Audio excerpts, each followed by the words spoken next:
Jeudi 18 mars 2021, la campagne pour la présidentielle du 11 avril prochain démarre dans une semaine.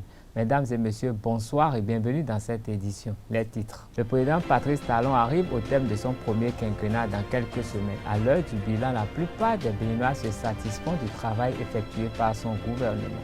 Les responsables de l'Agence nationale de transfusion sanguine ont tenu séance de travail avec les journalistes à la Maison des médias Thomas Meillassan de Cotonou ce mercredi pour les impliquer dans la communication autour de ces activités.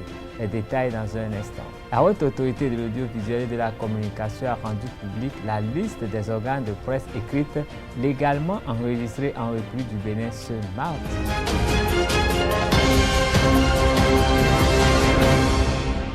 Mesdames et messieurs, bonsoir. Plus que quelques semaines et ce sera la fin du premier quinquennat du président Patrice Talon.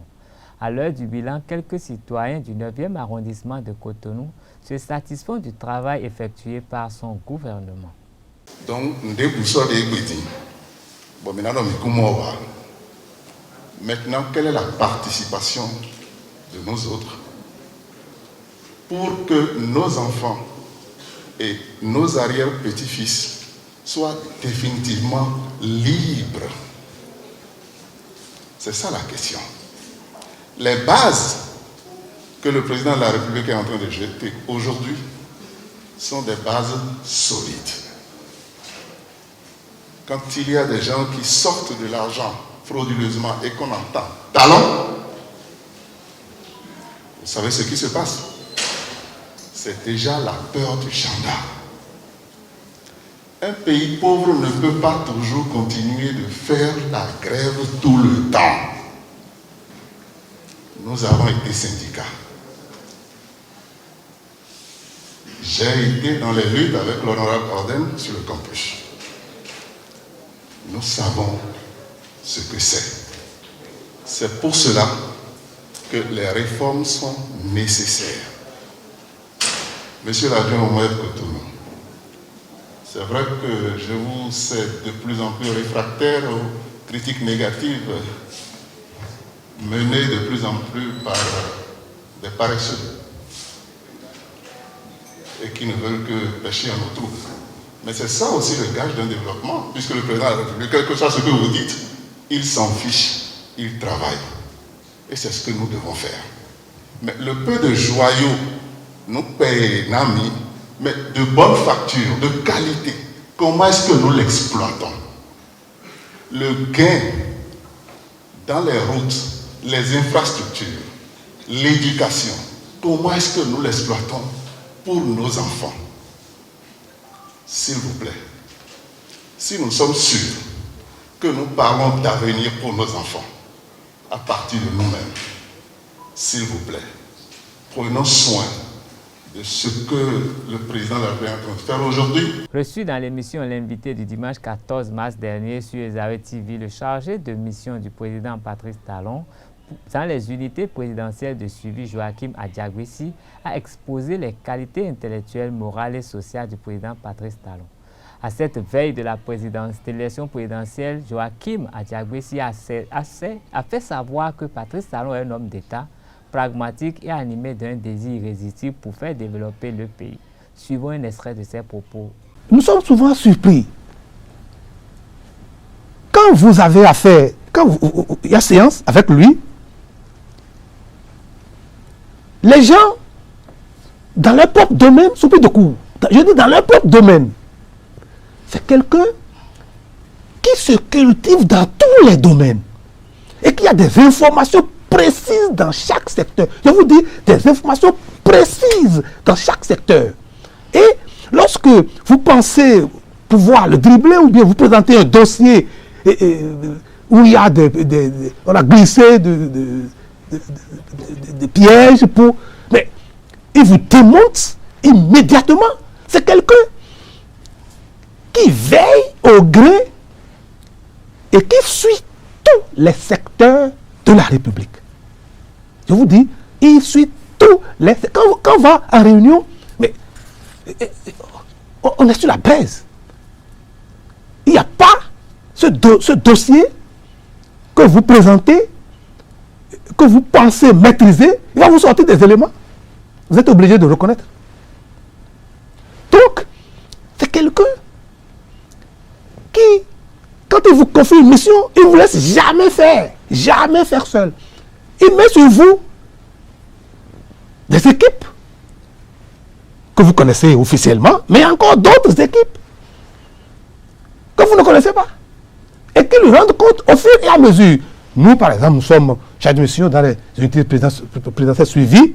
Alors là, c'est un secteur de contrôle, c'est un secteur de suivi, c'est un secteur d'accompagnement de la mise en œuvre des projets. Mais il y a administrativement des structures de contrôle. Oui ou non? Administrativement, quand on met en place un projet, il est toujours prévu une équipe de contrôle. Pourquoi encore mettre une unité de suivi liée à sa personne? C'est pour que ceux-là, en dehors des rapports que les structures de contrôle administratif vont présenter, qu'ils puissent avoir deux sons de cloche. Et dites-vous, même en dehors de l'UPS, il y a encore d'autres. On était à une séance. J'ai dit, mais non, il n'y a pas que vos rapports qui me parviennent. Et il a sorti des choses. S'il vous plaît, c'est quelqu'un qui est mieux indiqué. Nous qui avions voté pour lui en 2016, on n'avait même pas pensé qu'il était ce qu'on est en train de constater. On n'avait pas pensé. C'est bien qu'on est très, très agréablement surpris d'avoir porté notre choix sur lui. D'où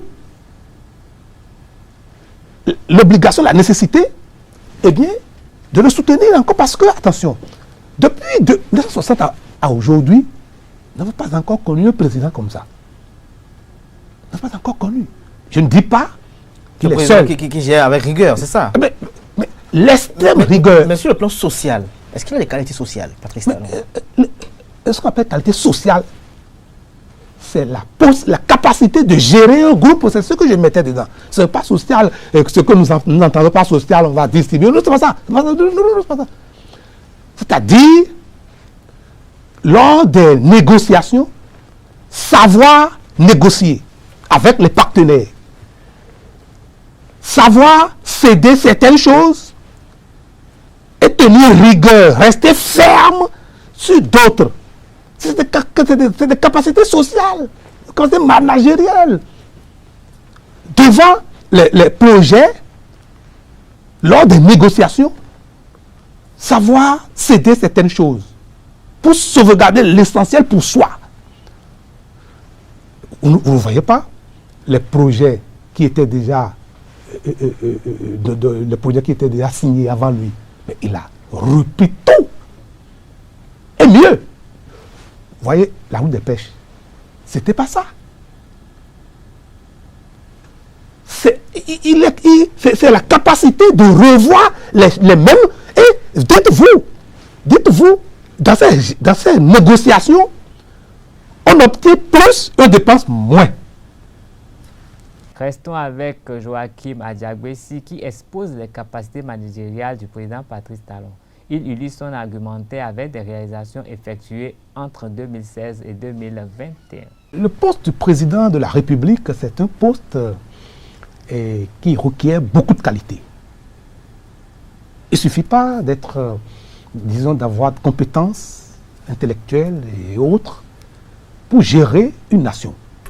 Nous voyons dans les faits quotidiens, dans la vie sociale, voyons de grandes personnalités, des docteurs, des professeurs, avocats, ingénieurs, architectes, très compétents dans leur domaine, mais qui ont beaucoup de difficultés à gérer leur petit foyer, qui ont beaucoup de difficultés à gérer un petit groupe.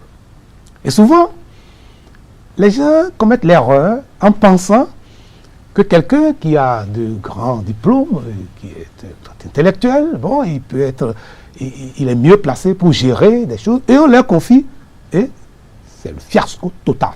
Ça veut dire qu'il ne suffit pas. Il y a d'autres qualités, surtout morales. Voyez-vous, un président, quelqu'un qui aspire à gérer une nation, doit savoir faire la part des choses au niveau des sentiments, au niveau, n'est-ce pas, des objectivités à atteindre.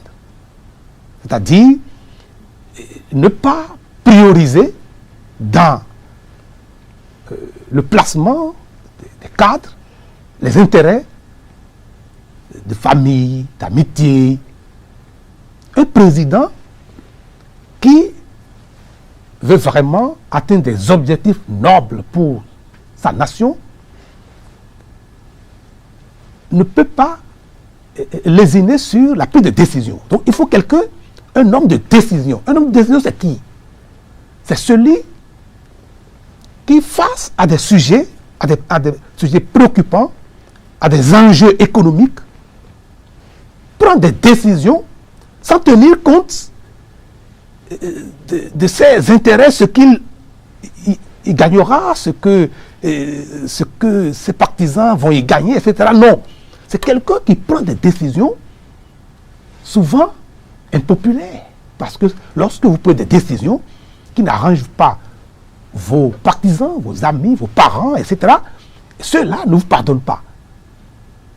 Mais qu'est-ce qui caractérise Patrice Talon lui-même? Mais vous constatez déjà, il ne tient pas compte d'amitié pour prendre des décisions. Il ne tient pas compte.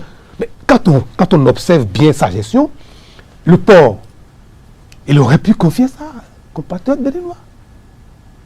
Pour faire plaisir aux gens. Il y a 1000 dossiers des gens qui veulent être directeurs du port.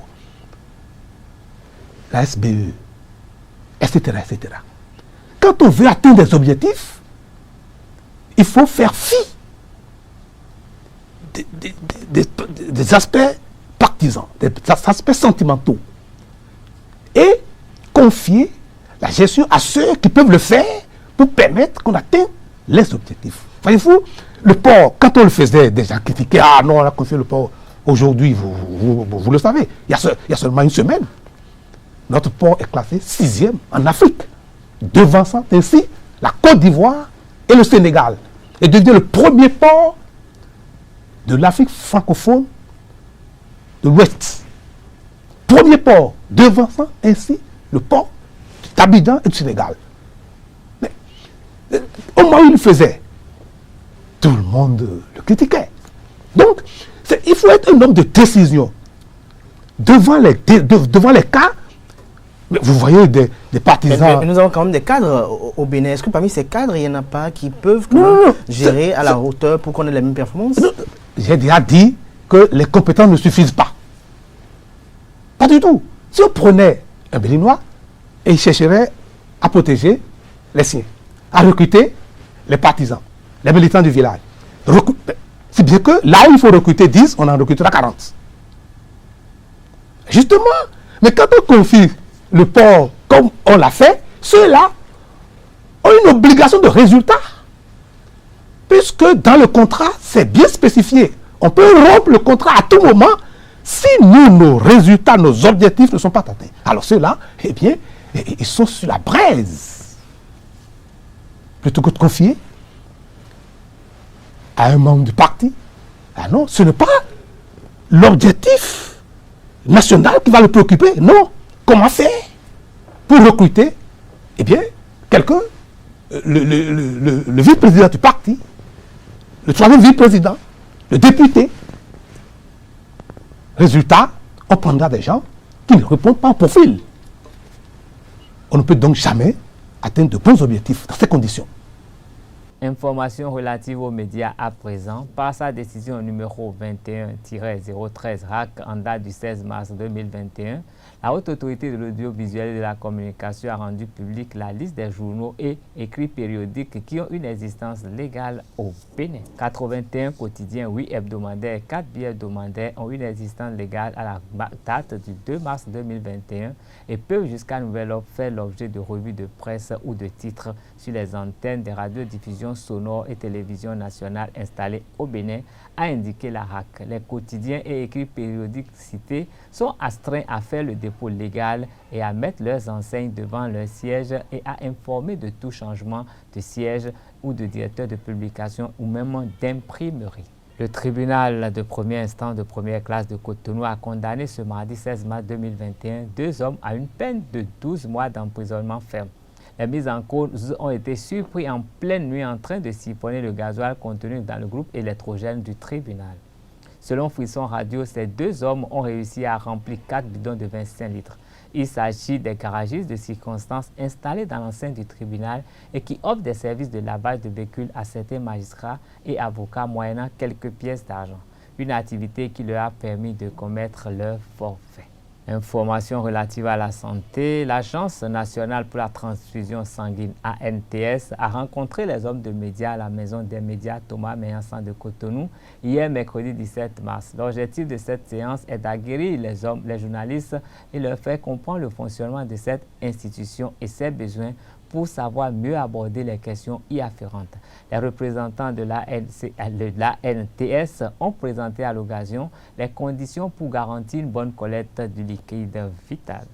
Mais avant d'avoir une poste, 2 postes, 3 postes disponibles, un médecin qui a fait la demande sur une ordonnance spéciale et à qui on a servi les 2, 3, 4 poches, il faut qu'il y ait des Béninoises et des Béninois, en tout cas des hommes, des femmes, apparemment en bonne santé et qui offrent régulièrement leur sang.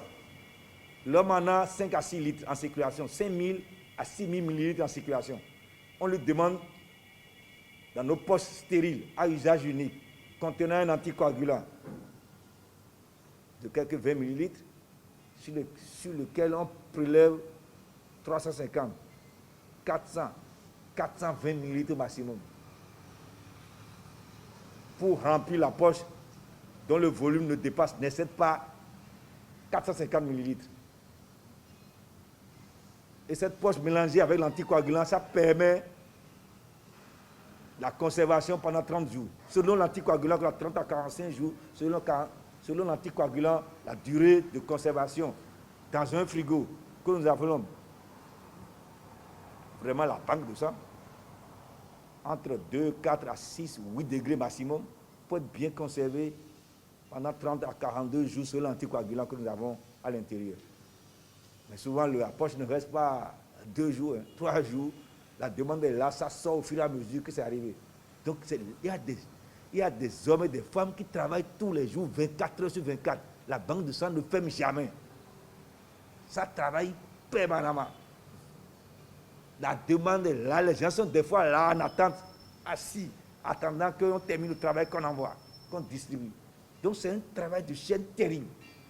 Comme l'a dit la présidente, il faut avoir visité pour se rendre compte que donner et l'obtenir pour la transfusion, c'est un travail fou. Et ceux qui sont au quotidien, c'est des fourmis. Ils sont là permanemment. Docteur François Rolonsois a invité les journalistes présents à faire la promotion du don de sang de sorte à éviter les pénuries séculaires. Voilà que nous sommes dans un contexte Covid. Déjà la pénurie liée de fin mars à juillet est déjà un problème pour nous. Parce que la demande est forte. Et l'offre est ce qu'il est. Malgré toute la campagne, malgré nos capacités de vous avoir à nos côtés, de vous solliciter permanemment, Covid-19 vient se greffer. Ça fait 1 an aujourd'hui que nous gérons don de sang bénévole, volontaire. Et Covid-19, où les gens ont pris peur, où le gouvernement tout ce nous a accompagnés en mettant à disposition tout ce qu'il faut. Équipement pour lavage des mains, solutions hydroalcooliques, masques, tout ce que nous avons besoin pour pouvoir permettre aux agents de santé de se protéger entre eux, nous qui sommes les rats de laboratoire, parce que c'est des contacts permanents. Et les candidats au don aussi de se protéger. Mais il y a la peur. Il y a cette peur. Et de plus en plus, dès qu'on voit un petit signe, un petit symptôme, on est obligé de dire vous n'êtes pas sélectionné, vous n'êtes pas apte au don de sang. Troisième élément ou deuxième élément qui vient compliquer en cette période, quand on parle de grandes saisons pluvieuses, l'acmé de paludisme, la demande est forte, Covid-19, de plus en plus, on s'intéresse au candidat don de sang. L'état de santé de... À la suite du docteur Aaron Onsou, docteur Edgar Kwado nous rappelle le cycle des demandes de sang et les franges les plus assujetties aux besoins de ce liquide vital. En moyenne, nous sommes à 110 demandes par jour.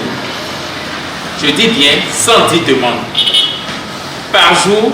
Ça, quand je dis en moyenne, ce n'est pas réellement ça. Je vais dire que si nous prenons la période où nous n'avons pas beaucoup de demandes, c'est ça qui est 110 demandes par jour. Et ça, c'est le premier trimestre de l'année. Ça veut dire de janvier à mars, nous tournons autour de 110 demandes par jour. Mais quand nous passons au deuxième trimestre, ça augmente de 15% à peu près. Et donc, nous allons nous retrouver autour de 120 demandes par jour. Ce serait la même chose au quatrième trimestre. La grande différence, c'est le troisième trimestre, c'est-à-dire de juillet à septembre. Là, nous tournons carrément autour de 155 demandes par jour. Et quand nous parlons de demandes par jour, est-ce que les collectes accompagnent? Est-ce que par jour, nous avons 100 poches que nous arrivons à collecter? Puisque si nous avons 155 demandes par jour, nous devons collecter autant de poches pour pouvoir satisfaire ces demandes. Donc, c'est de ça qu'il est question. Et vous pouvez vous poser la question de savoir, mais pourquoi le troisième trimestre, c'est-à-dire entre juillet et septembre, nous sommes à 155 demandes. Pourquoi la demande augmente? Alors, c'est juste à cause de la saison des pluies. La saison des pluies, c'est pendant cette période, nous allons rentrer dans mai. Donc à partir de mai déjà, ça peut commencer juillet, ainsi de suite. Et c'est pendant cette période-là que les moustiques pullulent et vont piquer et vont transmettre le paludisme. Et quand il y a le paludisme, si nous voyons la physiopathologie, c'est qu'il y a destruction des globules rouges au cours de cette maladie. Et surtout, chez nos enfants de moins de 5 ans, quand il y a destruction de ces globules rouges, l'anémie, ils n'arrivent pas à supporter cette anémie et il faut obligatoirement les transfuser. Et c'est en ce moment que la demande augmente considérablement. Et si nous voulons voir, et c'est la raison pour laquelle, si nous voulons voir la tranche de la population qui consomme le plus de produits sanguins au cours d'une année, nous allons voir qui ce sont les enfants. Un peu de spiritualité à présent, le culte du vaudou prône selon Hunogan Agboneji Kendeu l'amour du prochain et exhorte à l'entraide. Il affirme que nul ne peut être adepte de vaudou et penser du mal de son prochain. Des explications données au micro de Jacques Maouillon d'Almeida.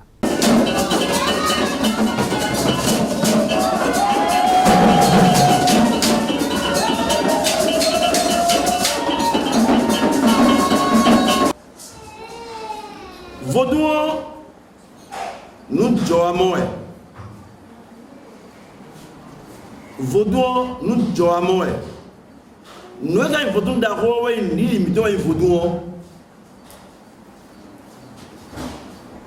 Nous sommes dans le monde. Elle a des miroirs à sa fille, mais mi blé à fille. Bon job vaudou. Bon, et quand elle est le fille, midina. Bodo nio ya mu mi pepe mi go ti fi lo bodi do mi joye de fi e bodo yiye bodo bon ni je mi ga lo gbo mi lo yiye gbo gbo ya so ba so gbo e tere ko gbe mo no e lo fu do jo e lo fu do jo Le nom vaudou, c'est de l'air. Le nom vaudou, c'est le vent. Et c'est ce vent-là qui devient l'esprit.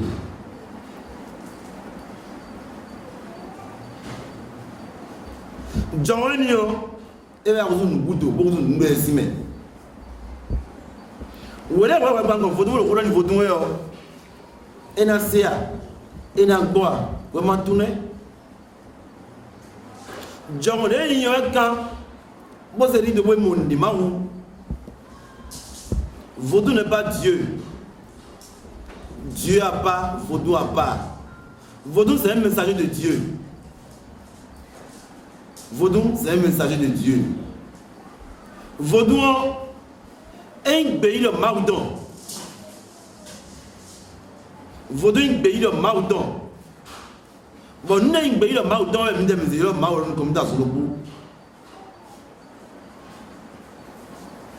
Nous avons dit, bon, le Vaudon, bon, il y a un Vaudon grandiose, il y a un Vaudon qui est jalon, il y a un bon, nous ne pouvons pas dire que nous avons le Vaudon si, mais Vaudon dit les temps, mais Vaudon dit les nouveaux.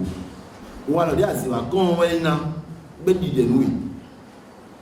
Il y a des gens qui ont dit les nouilles. Il y a des gens qui ont dit les nouilles. Awa Vaudon donc mais nous on nous de oui son non bo de wa kan blomo ma nous de do e ba wa kali wa Vaudon bi on ni ka sina we bon mais je me ne ka sina we bon e sina we ya tu cherches le mal de ton prochain alors qu'on t'a déjà dit aime ton prochain comme toi-même et tu demandes à la divinité d'exaucer tes prières. Ça serait difficile. Et la fait Wadje Jérémie. Et la fait Wadje Jérémie. Il y a un autre qui est sur l'eau. Oui, il y a un autre qui est sur l'eau. Oui, il y a un autre qui est sur l'eau. Il y a un autre qui est sur l'eau. Il y a un autre qui est sur l'eau. Ah non, mais gars, il y a un autre qui est sur l'eau. Il y a un autre qui est sur l'eau. Il y a un autre qui est sur l'eau. Il y a un autre qui est sur l'eau. Ah, c'est pour dire que tu as un autre qui est sur l'eau. A blum pour le trou mais bon mais dis-le Vaudon le bout d'oué mais dis-moi donner Vaudon hein mais des mots donnant des après on peut dire bon pour blâmer mais des boutons hein mais gâteau mais tout d'après on peut dire pour blâmer mais les boutons à mal de dire les yeux na Vaudon on a encore fait Vaudon on ça vous manque ton dieu ba ko gbedo dama bo de kadama ena nu ye me gbedo le bo da ze lo bodo lo bo yo mi bo ko honu na honu wi bo ko me de ko me nu ye nu bo bo so de bodo de wo bo honi bo fo de kon e be na ko gbedo de ke kan honi ni ena won mi la won ena won mi la won ndi da du na ma wezo bo bi wezo bo yo fo dun go ni wezo be bi abi be ko ma wo ro ni won we be won we to mi na ko me gbodole do vie mi ni ri mo ke be so kala gadon we wo nu jija na jagbe yo mi lo sa ma de bodo de wu mo na ko gbodo ni keke mo le fi to to ni no ti we bo je lo won mi lo won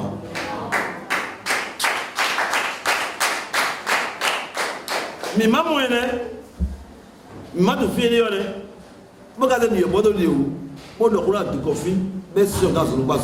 c'est ça Vaudou.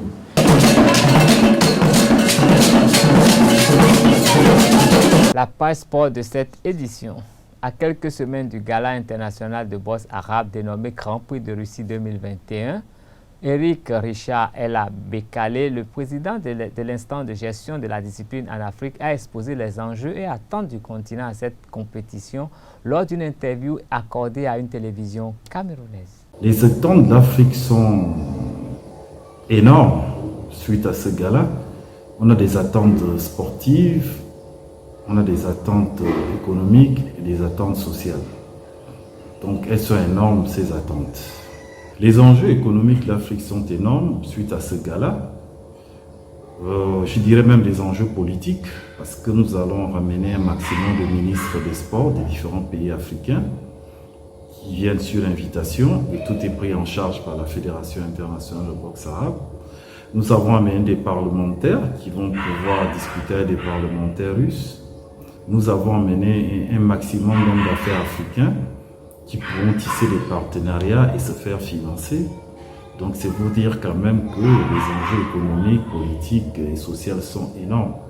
C'est un gala qui devrait pouvoir changer le visage de l'Afrique à travers la Fédération africaine de boxe arabe. Nous espérons ramener un maximum de ceintures. C'est l'objectif qu'on s'est assigné, c'est-à-dire la Fédération africaine de boxe arabe et avec tous ses représentants des différents pays africains.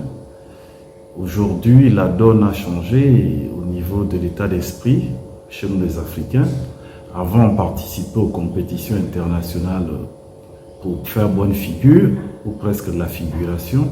Aujourd'hui, on va avec des ambitions plus importantes, c'est-à-dire apporter les titres. Donc, nous espérons ramener la moitié des titres qui seront mis en jeu à Moscou, ce qui fera de nous les meilleurs au monde, parce que tous les continents y seront représentés. Il y a 244 ceintures. Si nous pouvons en ramener 120, je dirais que notre bilan est satisfaisant. Nous avons travaillé difficilement là-dessus. Le docteur Elie Sidiri a mobilisé un maximum d'hommes d'affaires, d'hommes politiques du monde arabe et du monde russe. Nous avons eu le parrainage du président de la République, son Excellence Vladimir Poutine. Nous avons le Parlement russe qui nous soutient. Ça se passe au village olympique de Moscou.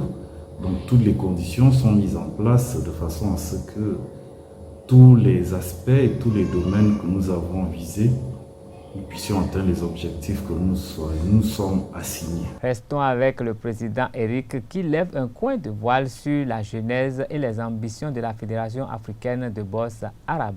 La Fédération africaine de boxe arabe est très jeune. Elle a 1 an et quelques. Et je dirais, si je pouvais faire l'état de lui aujourd'hui, je dirais plutôt que c'est quelque chose de positif, puisque nous avons quand même 51 pays affiliés sur 53 pays en Afrique. À cela s'ajoute sportivement la Guyane, Trinité et Tobago et la Jamaïque, qui sont jointes à nous sportivement à cause du dynamisme de mon bureau. Donc je dirais que c'est quelque chose de positif. Là, nous allons amorcer la deuxième étape, qui sera de bien structurer les fédérations nationales et aussi maximiser la communication, la formation par des stages, etc., pour pouvoir augmenter le nombre de licenciés. Atteindre les objectifs que nous sommes fixés, c'est de faire autant que la FIFA, sinon mieux que la FIFA. Et en ce qui nous concerne, se battre pour faire autant de licenciés que la CAF d'ici 2 ou 3 ans. C'est l'objectif qu'on s'est assigné. Au niveau de la communication, on l'a atteint. Au niveau des pays affiliés, c'est pratiquement atteint. Maintenant, au niveau des licenciés, nous allons y travailler avec mes collaborateurs. J'ai la chance d'être entouré par des Africains de différents horizons qui n'ont qu'une envie, c'est de valoriser leur continent et de pouvoir le placer parmi les tout meilleurs au monde. En football, Michel Dussieux, le sélectionneur de l'équipe nationale de football du Bénin, se retrouve dans un dilemme face au refus de certains clubs européens de libérer les internationaux africains pour les 5e et 6e journées des éliminatoires de la Coupe d'Afrique des Nations CAN Cameroun 2022. Après avoir repoussé de 48 heures la publication de la liste des écureuils retenus pour affronter le Nigeria et la Sierra Leone, l'office média de la sélection a annoncé à la mi-journée de ce jeudi l'annulation pure et simple de la conférence de presse de Michel Dussieux. Le technicien français va remettre la liste à la fédération, a précisé le poste du TMO. Une source proche du sélectionneur indique le rappel du capitaine Stéphane Sesseyon pour pallier les absences. Nous y reviendrons dans nos prochaines éditions. Ce sera tout pour cette édition. Merci de nous rester fidèles. À demain pour un autre rendez-vous avec les informations sur les TV. Bonsoir.